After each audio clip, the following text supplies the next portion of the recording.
Hey everyone, welcome to Plant Powered Business Strategies to Grow Your Positive Impact. My name's Brianna, and I'm here as always with my co host Johanna. Hi.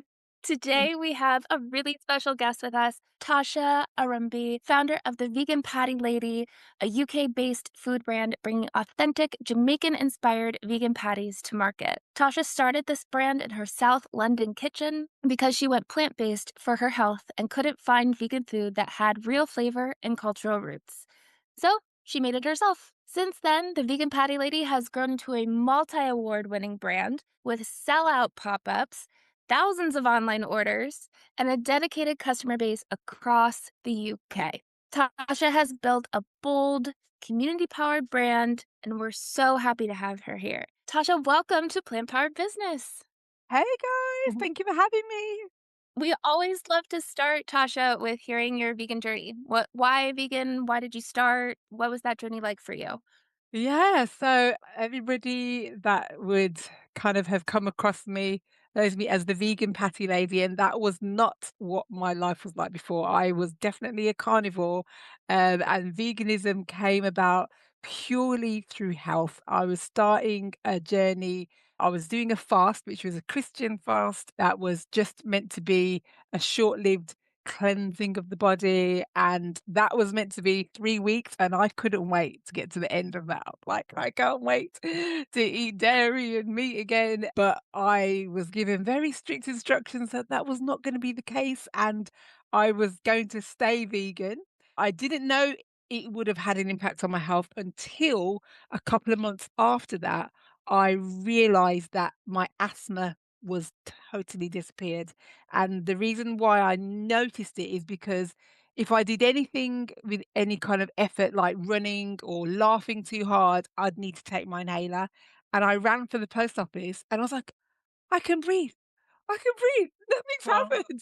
So I was like, that's weird. So I tested it again and I ran all the way back to my car and I was like, it's gone. It's gone. So it, it was absolutely crazy. And I was like, wow, that was a revelation for me, and I started to Google, does going vegan have anything to do with breathing and asthma? And that's when I found out there were so many other stories like mine, cutting out dairy, getting rid of that kind of mucus and all the other stuff that dairy brings. And it was setting me on a journey of exploring more and more how many other ailments are connected to meat and dairy products. And so I was like, I am never going back because I want to be healthy, and I didn't realize all that rubbish was in my food. So yeah, that's where I started my vegan journey.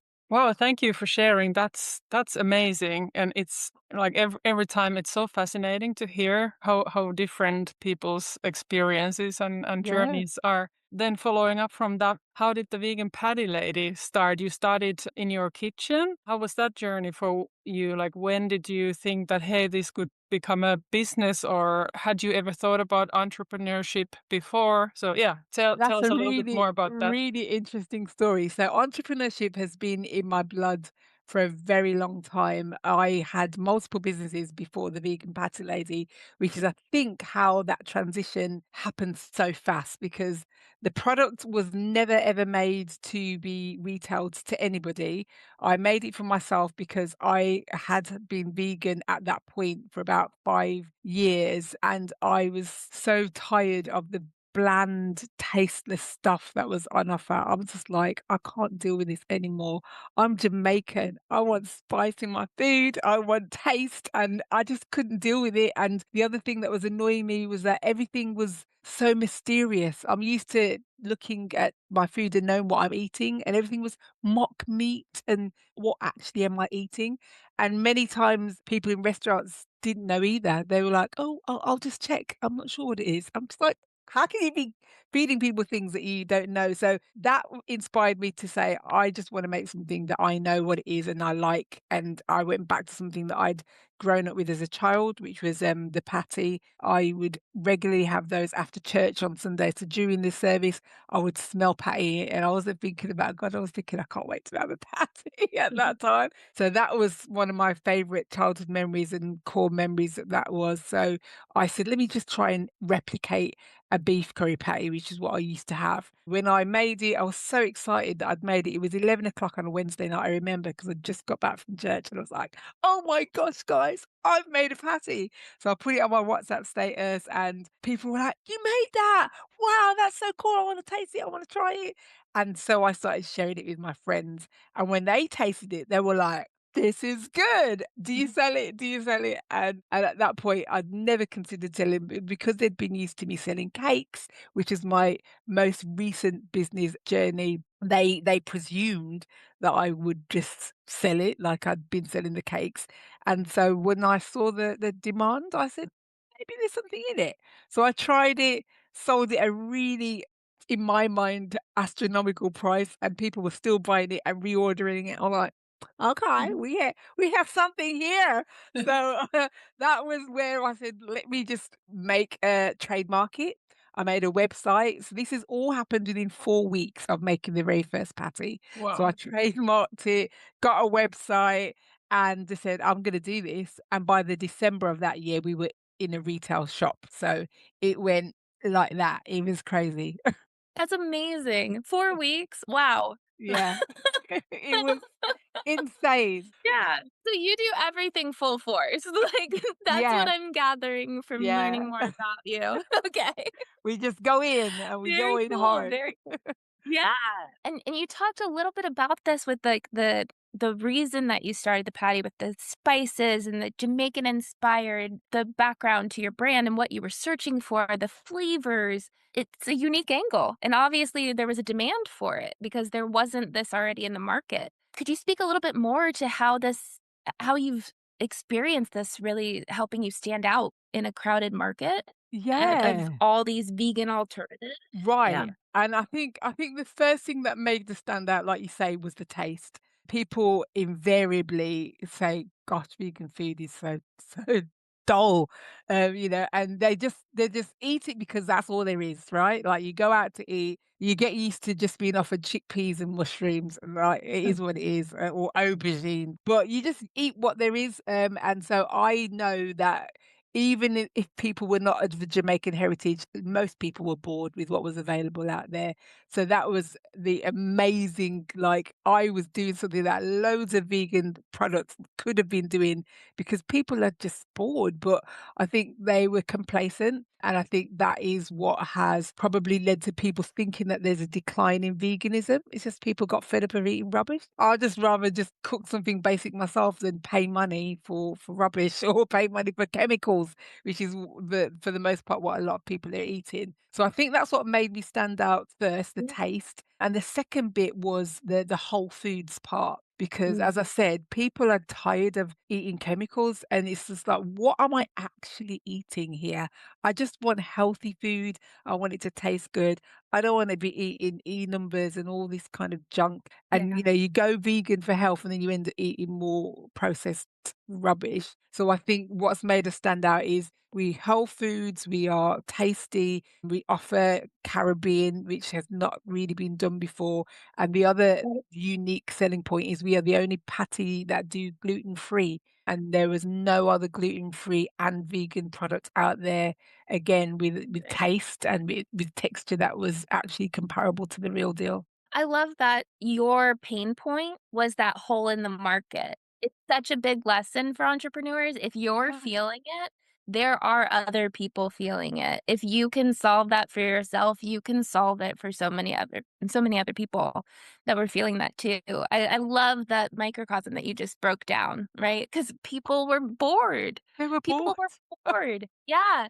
And related to that, your story, or you talked about your story combining like being a Black woman entrepreneur in Britain and bringing like accessible, culturally rooted vegan food to the market. I'm wondering, do you feel like you've been like a trailblazer in that sense too, or do you have like an entrepreneur like community of people you can, share experiences with doing what you're doing? Or can you talk a little bit more about that? Yeah. I mean, at the moment, I would say there's one other entrepreneur in the vegan space that is offering cultural food. He's actually changed his name from Jam Vegan to Culture, spelled Kulcher. And he brings not just Caribbean, but food from around the world. So there's Indian food, there's other food, but there are a couple of cultural Caribbean flavors in his range. But I think there aren't many people I would really stand on business and say I could probably count on one hand if I was to start trying to count them doing what we're doing. And that's where I think I realized I don't have much money. I don't really have any big team, but I'm going to push fast with this while I am first to the market because no one's doing this and I want to be the first. And if I can be the first and shout loudly enough, I can make some noise that will kind of give me a bit of a lasting brand lift. It's tricky doing it without the money. It's tricky doing it without the team. But let me just go first and do as much as I can. Very cool. I love the bold personality. I Yeah. wish I had like a little bit more of that. Yeah. Same. I've been told if I could sell that, I would be a millionaire already. A lot of Yeah, people are yeah, saying there's your entrepreneurship yeah. idea. Like, just model Yeah, your I gotta work. personality. I gotta work on that. Yeah, I need to get a boil and a cap. And I love the way you're talking about your audience, the people that you built this for, how you wanted your journey to go. I'm curious, when you take a step back and you think about your ideal customer, who is that person to you? Because this can hit with so many different people, but Yeah. who do you see as your ideal customer? Who are you selling to? So originally, this is a learning journey. I thought it was going to be other Jamaicans like me that would, want Jamaican food, but Jamaicans want meat. Mm. So there are not many Jamaican vegans that are saying, I don't want to stop eating meat. I wasted a lot of money my first year going to festivals where all the Jamaicans were. I was like, oh, they're going to be so happy. I've got vegan patties. They were like, where the meat there? I was I was like, "Oh, okay, there is no meat in my patties." As for those who don't know what that meant, that was translation, "Where is the meat, darling?" And they weren't happy that there was no meat in my patties, and so my stand stood empty for much of those festivals, and I was like, "Okay, they are not my people." So as I started to explore, I feel like my customers are health-oriented customers that want pure whole foods, high quality.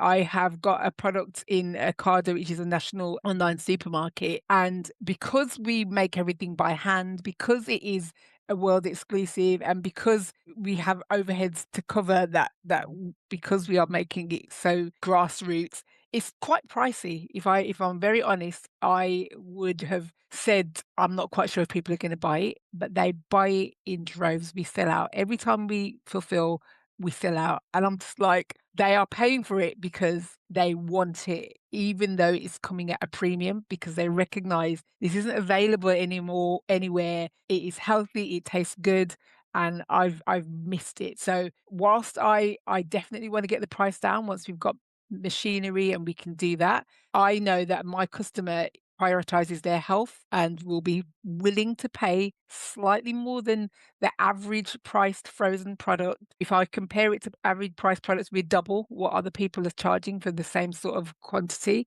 and people are still paying it. They're not people that are bargain hunters. They're people that price quality above all, and so therefore they're happy to pay. It speaks to that you found your people, Yeah. I found Yeah. them.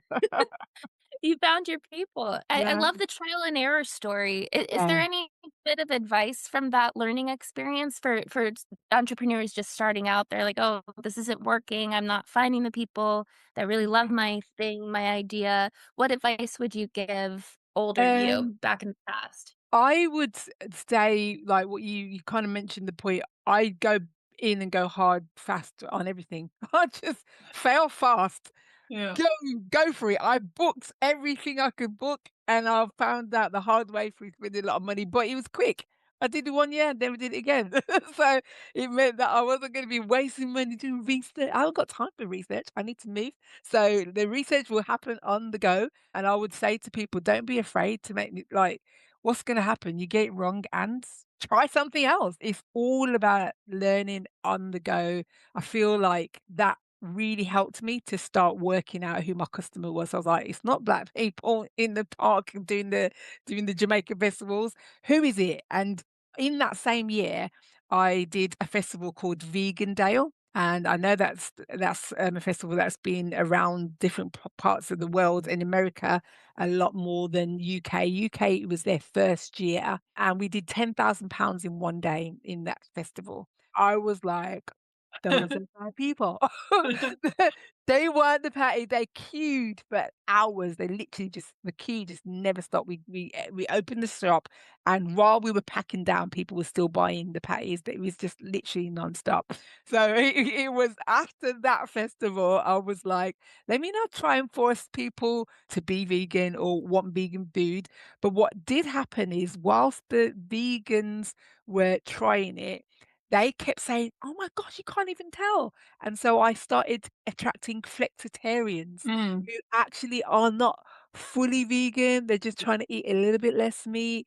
And, maybe their Monday's meatless Monday. And, they're just trying to gradually go down the route of eating less meat because they also realize there's so much evidence out there that meat is not great for you. When people have cancer, they're like, stop eating meat, stop eating sugar, stop eating dairy. Like, that it's clear that these things are, especially the way they're farmed, what they're fed, it's not good for your body. So people know that they're just very attached. So I'm just going to give them a grace, and let them gradually come over, whilst vegans and people that are willing to try say, "Oh my gosh, that our new catchphrase is so good, meat eaters can't tell." Wow, so inspiring, like so many lessons to learn here. Moving on a little bit, so you still have a day job, and that's right? Yeah, And yeah, that's the story with a lot of entrepreneurs, that yeah. for a while, like longer, shorter, you build your business and you still have a job on the side. So how has that lesson or journey been been for you? Any lessons there, or how what do you Yeah. yeah. I'm not gonna pretend. It is hard. It's very challenging. And I think I want to be honest about that because I don't want people to think, oh, it's so easy and it's swimming and it's just you're gonna look like a swan or sometimes just look like the ugly duckling, but your just legs are gonna be like this underneath, even if you're just sitting still on the top. That's important for me to share with entrepreneurs. Don't expect it to be an easy transition, but don't jump too quick because it's hard. Because if you jump fast and end up trying to let your business pay you, your business will be stifled and you just can't get the traction as fast as if you are allowing all the money to stay in the business. So I feel like what's enabled us to grow is I don't take any money out of it. What I comes in goes straight back in, and I can live off my day job because I'm still working. It does help that I have a very supportive boss. I put in my diary, I've got a podcast. My lunch is 3 o'clock today because I'm doing a podcast, and she knows. Like, she's happy because I work hard and I do my day job. Like, everything I do is with passion. She knows she can call me when I'm on my day off. Right? She calls me 6 a.m. I answer her. I get all my work done, and then if I need to go to the kitchen, I will say to her, "This is my schedule." Like, when we were moving in, I said, what am I going to do? Can I take a sabbatical? She goes, no, don't do that. Start early, finish early, go to the kitchen, do what you need to do. So she's completely with me, on board, supporting. She knows I'm going to leave eventually. She does know that, and she knows that I won't leave prematurely. In fact, she's so like I can't understand how I've got such a nice boss. She said, when you started this. You started it because you wanted to get your house, you want to get your mortgage. So she said, "Don't leave until you've got that, because otherwise it's going to be so hard to get it while you're self-employed." So she's like, "Stay here. I will work around you. I will work with you. Just get the work done, and we'll make it work until you get everything you need to get your house." I am going to buy her so much stuff when I'm a millionaire because she's just the best. She's the reason why it's been able to work. To be fair, Yeah. it does mean that it's a long day because when I am working, I then will have to go to the kitchen in the night, which means I'm doing 14-hour days sometimes straight. sometimes longer if I've got a big order. But yeah, it is a struggle, but it's not going to be forever. I know it's time limited whilst I'm building, and once I've built enough, then I will be able to go full time, and that's the plan, definitely. Yeah. Wow. Thank you for sharing, and shout out to your boss. That sounds I that know, sounds it's amazing. dreamy, but wow. Not only have you found your people in your customer base, but your support system Yeah. sounds amazing Honestly, too. my support system is everything. Yeah. But I do wanna I wanna pause because you kinda skipped over the move. Oh That's yeah. okay, so we went from home kitchen to now production space, right? Now we're in a huge Yeah. official production space, a big facility, I'm imagining in my Yeah. head. Well, Okay, so there was 2, there's spaces in between that. So this home okay, kitchen went to what we call a dark kitchen. So that dark okay, kitchen was where we would hire a kitchen that other people can use at any other time, and I just book in my okay, slots.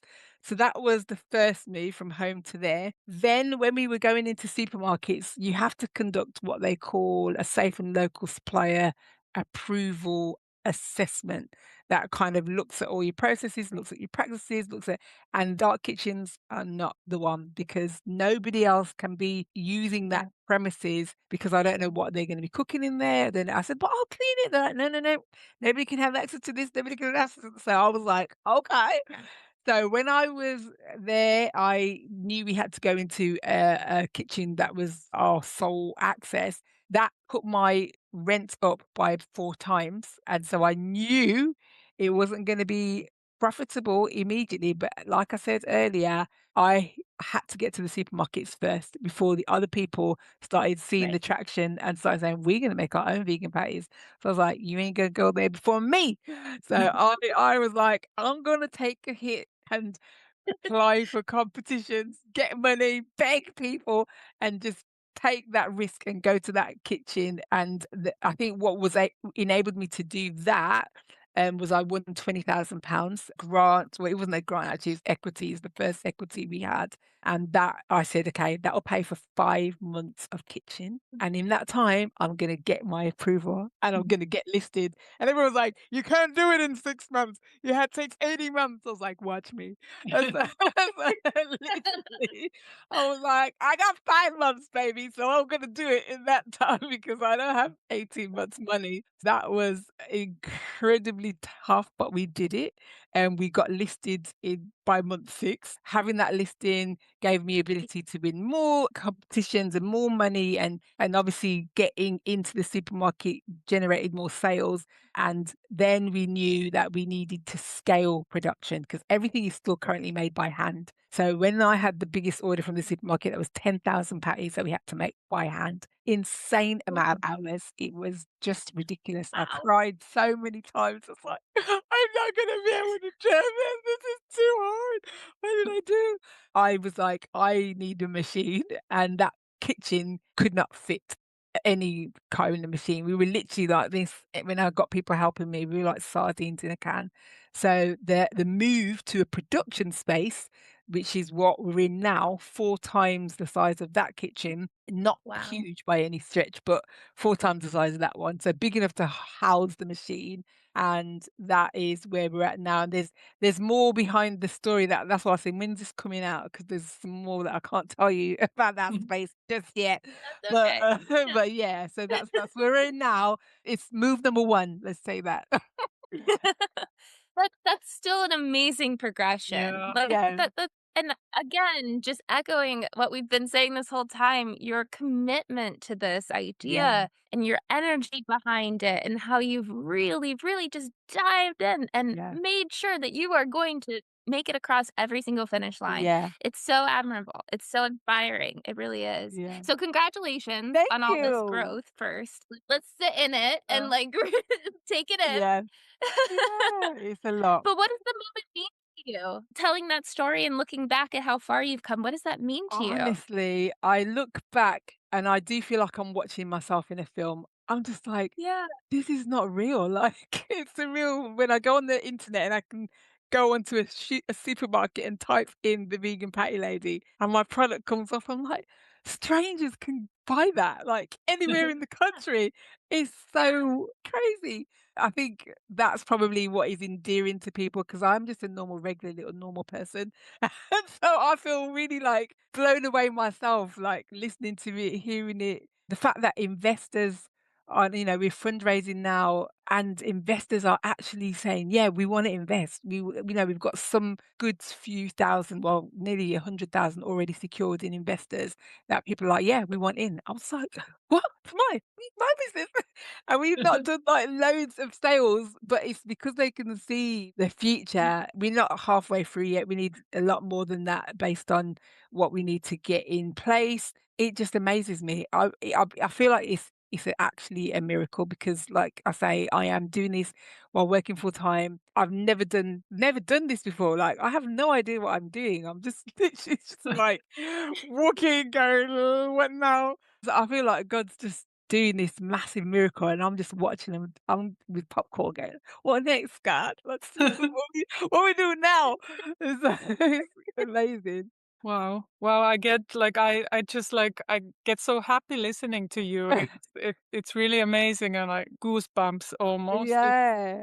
It sounds so beautiful and like it's so clear your passion, like how it shines through. And it also sounds based on just this whatever half an hour we've been talking that your attitude to like entrepreneurship, it's just like exemplary. Like Oh, but we also like to keep it real here, and we yeah. know that there are struggles, and you also kind of hinted towards it. So I wanted to ask, what pulls you through those hard times, or when you there must have been some times when you've like questioned it if this makes any sense, but what helps you go through it? Entrepreneurship, as you said, is not a walk in the park. Do not choose this if you don't want to do hard stuff because it is not a fun ride unless, like you say, you're passionate about it. And I want this to work not just for me, but because I've now found a new group of people who are so underserved, the gluten-free people. I feel so sorry for them.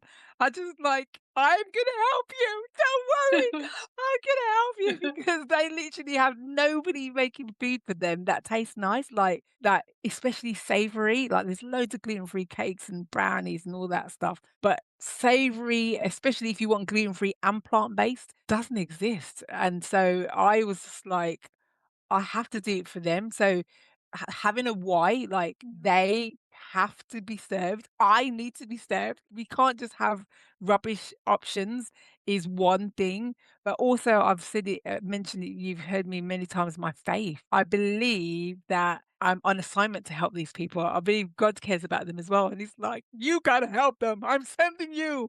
And I feel like I'm literally on assignment to make this food. Even the fact that this idea, like I've not said this part, but I'd never made a patty in my life. And everyone's like, "Oh, so how did you get the recipe?"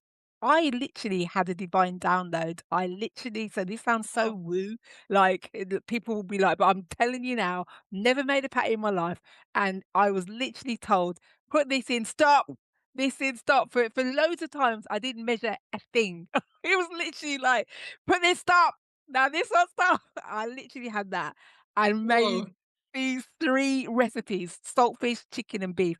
Nobody's ever made a vegan saltfish patty, never made a, vegan chicken and beef patties. Like nobody'd ever done that before. If it was a vegan patty, it was just vegetables. So this random, unique, and people are like, "No one's ever done this before." I'm like, "No, no one's ever done this before." And the fact that there is something that was so unique that had never been done before in the world, and then on top of that, the gluten-free, never been done before in the world, I was like, "Okay, let's do this. This is, an assignment." I feel like it is the people, my purpose. That those 2 things keep me going, and I will not stop. You can feel it. You You can can feel feel it. Yeah, you really can, and throughout this conversation, you've talked about the people, you've talked Yeah, about your community, your support system, the people you're doing this for, yeah. all of that.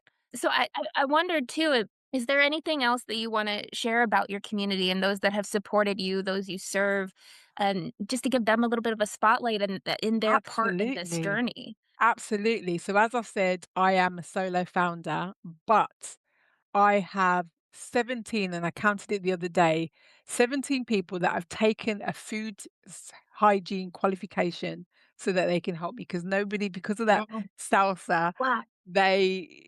anybody that helps me has to have this qualification. People have volunteered, Mhm. taken time out to learn food hygiene level 2, taken that qualification so that as and Wow. when I need people, I can say, "Who's free? Who's free?" So it has to be 17 because, like, people are working, they're doing their day job, but when I have a big order, I just say in that group, I've got a little WhatsApp group of everybody. I'm like, "Guys, I can't order it again." Please, can you help me? So they literally just, okay, I can do Monday night. I can just do 3 hours, Tasha. That's it. I'm not staying all night again. So, they are committed and just volunteering, like they're not being paid. And that's why I'm doing the fundraise because I feel terrible because I just literally, you just can't ask people to keep doing that like all the time. It's a lot. It's very heavy going. When people come and help me, Mhm. which is another reason I know it's a miracle. Like they do one day and the next day they're like, "Tasha, I can't move. I don't know how you do this because I just can't move. I can't get out of bed." I feel awful, like to not be able to give them anything. I need a team. I just know that I just don't have the money yet until the investment comes through. So the annoying thing with the investment process is you now have all this paperwork which you have to pay for as well. But when that whole process is so long, it means that even though I've got that money committed, I can't actually access it right now until the whole process is gone. It is because of the volunteers that I've been able to do this. That Ocado order, that 10,000 times that time, that was everybody. My sons, my daughter, my husband, people from church, like everybody was there in the kitchen taking turns, and I couldn't do without them. If any of you are watching, I love you guys so much. Thank you. When I'm a millionaire, I'm gonna give you some nice stuff. So yeah, I will. I promise. Wow. Wow, that is beautiful. And I have no doubt that with your, skill set and product and commitment, you're gonna get your team and everything on Yeah, a more like like sustainable place in a sustainable long basis. run. Yeah, yeah, yeah, Because yeah. yeah. Let's talk a little bit about marketing since we're both marketers and copywriters, and you're very active on social media like Instagram, at least Mhm. talking very openly about your journey. So can you tell us a little bit more about that? Does it, because it seems like it comes very naturally to you to talk, Yeah. keep it real and talk. Like how much do you plan it? Are you like very like organic, or Oh, is that's it a easy for you? really good question. Do you know what? I think what is easy for me is I'm a performer. I think Mm, I did drama at school. I was an English and drama teacher. I know how to talk to crowds. I know how to just talk authentically. That that's a gift. I believe yeah. that's a gift from God that I'm not shy. Like you could put me on the stage with no prep and just say talk and I can talk. And so that I believe is a blessing because not everybody has that. In terms of planning out my content, to a degree, I do plan it, as in I have a schedule. I know I'm planning to post 2 posts a day on across the 2 different Instagrams I've got. I post once a day on LinkedIn. I'm trying to get to TikTok once a day. I need to do 3 times a day on TikTok, but I'm still struggling to schedule that in. But in terms of planning well ahead, that I've not been able to do that great. I'm literally a day before and I kind of know roughly what I want to say, but I definitely use AI to help me. So I will say to AI, right, this is one tip I'll give you now for free that really helps me. I was like, right, this is what we're doing this month. I've got this launch on this day, I've got this launch on this day. I still haven't got my money from my fundraise. I still need to remind people about the Patty Post Go campaign. And I still need to tell people about so many people that tasted the patties right. I need 10 posts make that all fit in and help me. And so that will give me a little bit of a structure. And then when I get the frame, I then can say, right, okay, I like that. And then I'll just Mm, talk and yeah. make yeah. So I use AI a lot, but I use it authentically and in as much as I fill it in with my information so that what it spits out isn't just some generic rubbish like, yes, do me some post for the vegan patty lady because it would just spit out the same random things. Whereas because I'm telling it my schedule, I'm telling it what went well, and could say, I've got 5 reviews. One of them is talking about the fact that it was not chicken. One of them was talking about, and so I can frame it better. But that is one of the things that the investment needs to pay for, a marketing person, because it needs somebody that is doing that 24/7 in terms of when I've tried to get people to do social media for me, they were charging me how much money for like 3 posts a week. I'm like, babe, I need to be posting 20 times a week. So I can't be paying you guys how much hundreds of pounds for 3 posts a week. How am I going to get me 3 posts a week? So I think the visibility has been absolutely core to where the brand has grown. Mhm. I feel like I am out there so much. You can't ignore me. Like I'm just shouting at you, like, "Hello, vegan black lady in here." Unignorable on LinkedIn, everywhere. You are not going to miss me, and that's because I don't have any money. So because I don't have any money, I just gotta be loud. If people underestimate that, socials is your free ticket to the world. Like, use it. That is definitely something that people should take advantage of. Yeah, very good. And thank you for that like very useful AI tip. We love Yeah. those over here.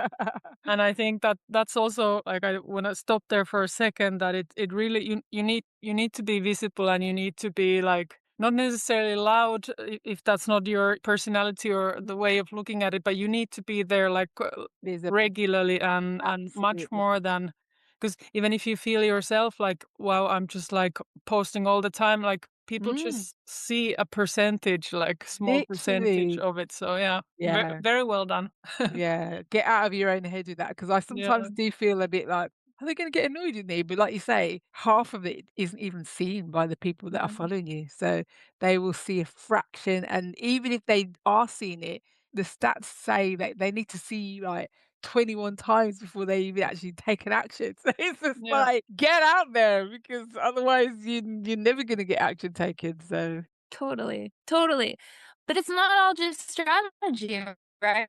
There's the storytelling piece of it too. yeah. And you've done such a great job in this conversation, even Mm. talking about the story, the why behind the brand, the journey that you've taken. How intentional are you in using storytelling when you're making these posts or when you're talking to investors? How does storytelling play into it? Massive. I think that's my core linchpin. People want to invest in people, real life, real humans. The generic, static content, whilst it can tell people that you have a product, people are not engaged with static, generic stuff. They want to be seen the human. So people see Tasha and they see the vegan patty lady, they see the brand as an extension of me and hearing my authentic story, the why, the struggle. So many people say, I'm so grateful, I'm inspired because you're sharing the reality, you're not making it look all polished. So it's inspiring for my customers, it's inspiring to my fellow founders. And investors also are looking at me as a whole person. Am I investable? They don't see the story. They don't see how hard I'm working, the fact that I'm doing all this while working full time. They're not going to necessarily see that I'm investable material. So I think it just lends itself for any audience, whether it's your customers, whether it's your peers, whether it's for investors, even the retail. I didn't know go straight to your Instagram. Like I was at a shop and he said, "Oh, how many followers have you got?" And then he went to the page and like, "Okay, that's okay." So they actually really care about that as well. It makes you stand out because like I said, the big brands, they don't necessarily do the same storytelling, but Marks and Spencer's is one of our largest supermarkets. And they've just started using one of their behind the scenes managers to come out and start talking to people behind the scenes. They have been getting so much increase in Mhm. visibility, in engagement, because people want to see humans. Yeah. They don't just want you to see Colin the caterpillar and yeah, the product is cool, but who are the humans? I think brands need to just get on that because it's game changing. Yeah. Such an important point that people bond with people. They'll buy from 100. people. Yeah, Yep. Yeah. yeah, Like Johanna said, visibility is a huge part of this. And so many entrepreneurs are like, I don't want to be seen. I'm yeah, scared to put my idea out there. I'm scared to use my voice. Nope. You yeah. got to. You've You've got got to. to Yeah. harness that. It's so much fun listening to you. You're a very special guest in many ways, but you have a food business and we haven't had interviews like that here, I think, before, if I remember correctly. But anyways, so if somebody wanted is like listening to this who wants to turn their passion for vegan food into a business, what advice would you share with them, or what do you wish you had known before you got started? Maybe some misconceptions, because that's a whole different, like it's a Yeah. whole business on a different level than what we do, for example, like or Yeah, marketing. absolutely. I Yeah. mean, there are so many bits of red tape. I think the first thing that people may not realize, even if your food tastes great and it's amazing, the legalities could be the make or break. You can't sell food unless you've got real confirmed lab based Mm. nutritional information, what is in that and how much percentage of what is in there and what is the nutritional value. That was the minimum that I didn't know anything about. Shelf life testing, how long is this stable for? You have to test that, send it to the lab, pay for that as well. Everything you have to pay for. It's like crazy. So the legalities, I would AI is your best friend now. I wish I had AI when I was starting. I could just ask, can ask AI. Everything's like, this is my food brand, this is what I want to do. What do I do first? It will tell you. But definitely getting your food tested in a lab. I knew that I didn't want to add preservatives and stabilizers to my food. And again, this is all divine. Nobody had ever frozen a patty before. Like it wasn't the done thing. Patties were fridge products. So much so that sometimes people have bought it from me and said, but the shelf life says 3 more months and it's gone off. I'm like, babe, that's it because it's in the fridge. It's meant to be in the freezer. So, all of that was something that, you have to work out what's the best way to make it sustainable. If you're going to have preservatives and stabilizers, what they should be. And then pricing. I used to be a baking business coach and cake makers. That was my business before this. You just underprice because you think, oh, it's just food. Just cost me a little bit for the Mm. carrots, a little bit for the onions. It's not that much. No, you have overheads. All of those things are part of your costs. And if you don't cost properly, you'll kill your business before you even start. So I would say if you're doing food, yes, it tastes great, but make sure you get your legals clear. You got all that in place. You know how long it's going to last, and price it so that you can survive and grow, not just cover basic overheads. Because that's just a hobby. If you're just covering your Yeah. onions and your garlic and your butter, all you've got is a hobby where you're just paying for that. You need it to be covering all of your costs, overheads, and scale possibilities as well. Such great advice. And I feel like throughout the advice that you've given has been so universal. The perspective on entrepreneurship has been so universal, especially with this last point about money mindset, which you Yeah. brought up in the beginning too of I was so scared to ask for that price when I first Mhm. sold it, Yeah. but they paid for it, Yeah. right? It's such a common thing. Like I can't charge that much for my services or my Literally. product, Yeah. right? Yeah. Yeah, and Yeah. so the journey you've gone through is just incredible. Thank you for sharing that with Pleasure. us. As we wrap up, where can people find you, support the crowdfund, or get their hands on your Oh, patties? yes. Please support. So basically, if you are in the UK, we don't ship currently outside of the UK yet. It will come. But the veganpattylady.co.uk is where you can find us. And you can find the link to our crowdfund on that platform as well. But if you are interested in the fundraise, we've got an ebook. That is a good point. I will add it to my website. But I've managed to raise in grant funding 65,000 in less than 2 years, and that is all in that ebook. So if you want to find that, it's bit.ly/apply anyway ebook. That is a really good read and it's practical, including all the links of where I got my money from. So if you want to go and apply for it, you can do that. There's a lot of free money out there, folks. A lot of people giving you money. So go get it, especially if you haven't got investors yet. Amazing. Thank you so much for your time, Tasha. We could keep going Pleasure. for another We hour, but I could. Yeah. Oh my you God. sharing your story. This was fabulous. Thank you Yeah. so much. Thank you, guys. Yeah. Till next time, everyone. Bye. Bye.